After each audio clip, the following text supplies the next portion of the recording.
Tonight we are going to walk, very slowly, along a mountain road in western China. It is a real road, or rather a network of them, and it was in use for something like 1,000 years. Tea went one way. Horses came the other. It is a true story and there is nothing troubling in it. You do not need to keep track of the places or the dynasties. Let them pass. If you drift off somewhere between the tea gardens and the high passes, that is entirely fine. Settle in, and we will start with a leaf. Begin in the hills of western Sichuan, around a town called Yian. It is a green, wet place. The mist sits in the valleys for much of the year, and the local saying is that the dogs bark when the sun comes out, because they are not used to it. Tea grows extremely well in that kind of damp, cloudy warmth. It has been grown there a very long time, longer than in most places on Earth. The leaves are picked and then, unlike the fine teas we usually think of, they are not treated delicately at all. This is coarse tea. Older leaves, sometimes with a bit of twig, harvested in bulk. It is dried, and steamed, and pressed hard into shapes. Bricks. Discs. Solid, dense blocks that could be stacked, roped, dropped, rained on, and would survive. A brick of tea is a strange object to hold. It is heavier than it looks, and hard as wood, and it smells faintly of smoke and earth and something sweet underneath. There was a practical reason for the pressing, beyond making it easy to carry. Compressed and stored, this kind of tea does not go stale in the way delicate leaf tea does. It slowly ferments and changes, and most people who drank it thought it improved. Tea that had spent 6 months on a mule, through heat and rain and freezing nights, arrived better than it left, which is not a thing you can say of much cargo.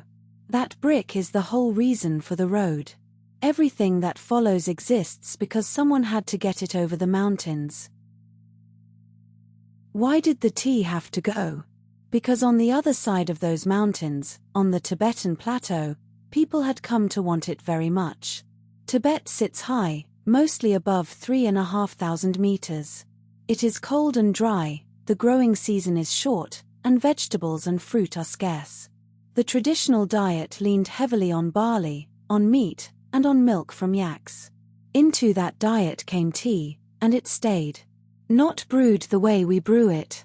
The brick is broken up, boiled long and hard, and the dark liquid is churned in a wooden cylinder with yak butter and salt until it goes thick and slightly creamy. Butter tea. It is drunk all day, many bowls of it, refilled by a host before you have quite finished, which is the polite thing to do. It is warm, it is salty, it is fatty, and it carries something the diet was otherwise short of. Historians have argued for years about exactly what the nutritional benefit was, and the honest answer is that it is hard to pin down precisely. But the demand was not a fashion. It became a daily necessity, and it lasted for centuries. And what came back the other way was horses. This is where the road gets its name. The Chinese Empire, for most of its history, had a horse problem. The good grazing lands that produce strong cavalry horses lay outside or at the edge of the settled agricultural heartland. The plateau and the grasslands to the west had them in abundance. So a trade formed, and eventually a policy. Tea for horses. Under the Song dynasty, in the late 11th century, the government set up an office to manage it, a tea and horse agency, with monopoly control over tea from certain regions specifically so it could be exchanged for war horses. Rates were set. So many bricks of tea for a horse of a given quality. It ran, on and off, in various forms, for hundreds of years, through the Ming dynasty and into the Qing, and by then the horses mattered less and the tea trade had a life of its own. But the name stuck. Cha Ma Dao. The Tea Horse Road. A trade route created, at bottom, because one side wanted a hot drink and the other side wanted cavalry. There was not one road. There were two main systems and a great many branches. The Sichuan route ran west from Yian over a series of ridges to a town the Chinese called Dajianlu and the Tibetans called Dat Sado, now Kangding, which sat at the meeting point of the two worlds. The Yunnan route began much further south, in the tea country around Piyue, and ran north through Dali and Lijiang and up through the gorges. Both eventually turned towards Lhasa, and some branches carried on beyond, into Nepal, into India. The distances are hard to hold in your head. From the tea gardens to Lhasa was somewhere over 2,000 kilometers. A caravan might take half a year. The terrain is some of the most vertical on Earth. This is the country where the Yangtze, the Mekong and the Salween run in deep parallel gorges only a few dozen kilometers apart, separated by mountain walls. The road did not go around these things. There was no around. It went up one side and down the other, and then did it again, and again. The altitude changes were brutal in a way that is hard to convey. A single day might take a traveler from subtropical forest with orchids and bamboo, up through pine, up past the last trees, over a pass with snow on it, and down again into a warm valley by evening. Botanists loved this country for exactly that reason. A great many of the flowering shrubs in British gardens, rhododendrons especially, were collected from those slopes by men who had walked in along the tea road. On the Tibetan side, and on the long stretches beyond Kangding, the tea moved on animals.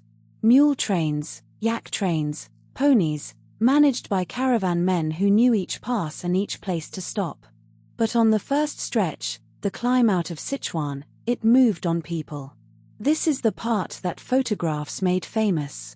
In 1908, an English plant collector named Ernest Wilson was traveling in western Sichuan looking for specimens, and he photographed the tea porters on the road from Huai'an.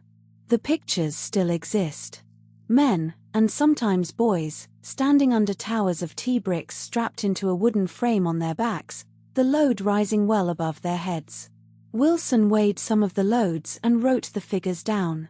The usual burden he recorded was around 140 pounds, some 60 kilograms, and he noted men carrying considerably more, up to 260 pounds. That is more than many of the porters weighed themselves. They were paid by weight, so a man who could carry more earned more, and the arithmetic of that is not complicated or kind. Here is the detail I would most like you to have tonight, because it is small and completely practical and it survives in the rock. Each porter carried a stick. A short T-shaped staff, with an iron cap on the end. It was not for walking.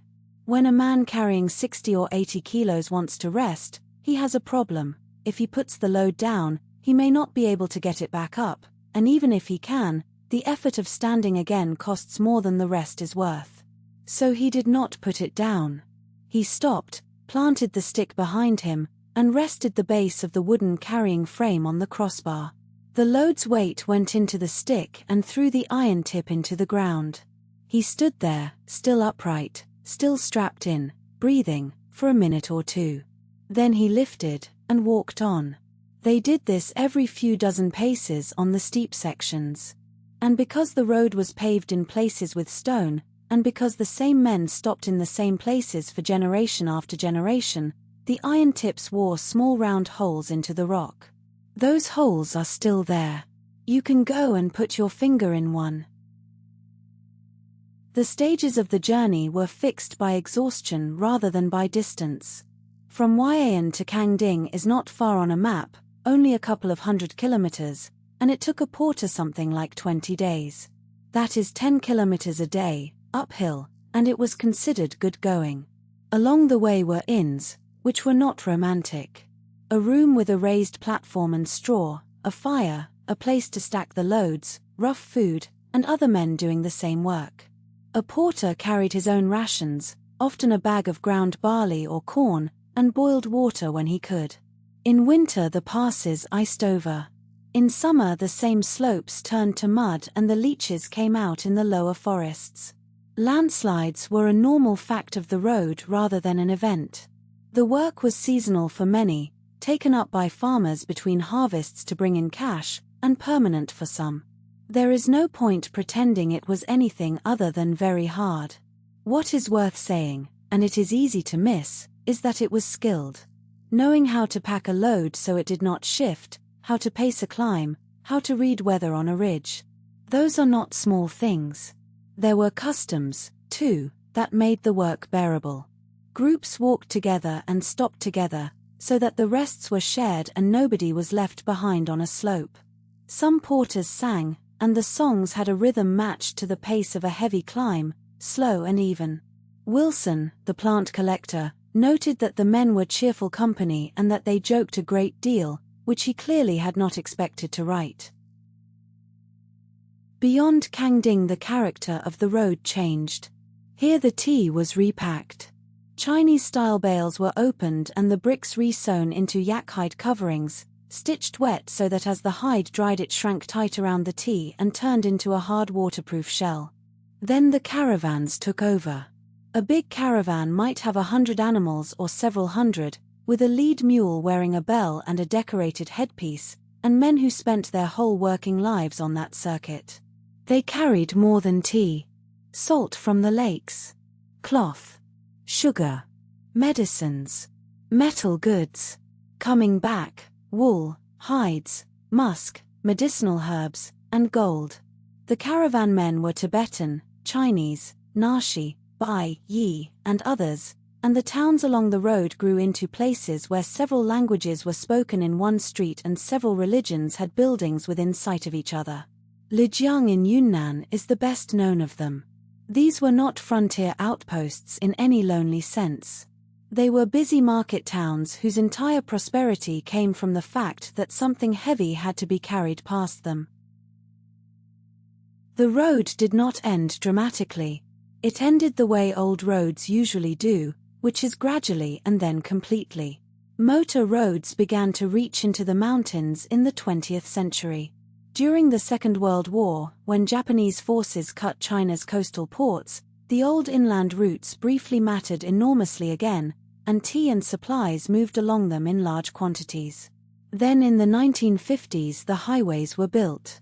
The Sichuan to Tibet highway opened in 1954, cut and blasted through the same gorges, at considerable cost in lives. After that a lorry could do in a few days what had taken a caravan half a year, and the porters stopped, and the mule trains stopped, and the inns closed one by one. The tea did not stop. Brick tea is still made in Yian today, in factories, and still travels west, and butter tea is still churned and poured and refilled before you have finished. That is a nice thing to know. The road is gone, but the drink at the end of it carried on without interruption. What remains is mostly stone. Sections of the old paved way survive in the mountains, mossy, going up through forest, no longer leading anywhere in particular. There are stretches you can walk in an afternoon. Old bridges of chain and plank across gorges. Ruined inns with their walls half standing. And the holes. Small, round, a few centimeters across, worn into the flat stones in clusters at the places where the climb was worst. They are not a monument. Nobody made them on purpose. Nobody carved a name or a date. They are simply the accumulated evidence of a great many men stopping in the same place because that was the point at which a person carrying too much needed to stop. There is something about that I find very restful, though I am not entirely sure why. Perhaps it is that history usually reaches us through the people who could write. This reaches us through the people who could not, and it is more durable than most inscriptions. A hole in a rock, made by nothing but repetition, and by rest. So we will leave the road there. Mist in the valley. A stone path going up under the trees, wet and green and quiet. Somewhere along it, a small round hollow in the rock, filling slowly with rain. And far ahead, in a cold room at the top of everything, a bowl of something warm being poured, and topped up again. Sleep well. You may put the load down now.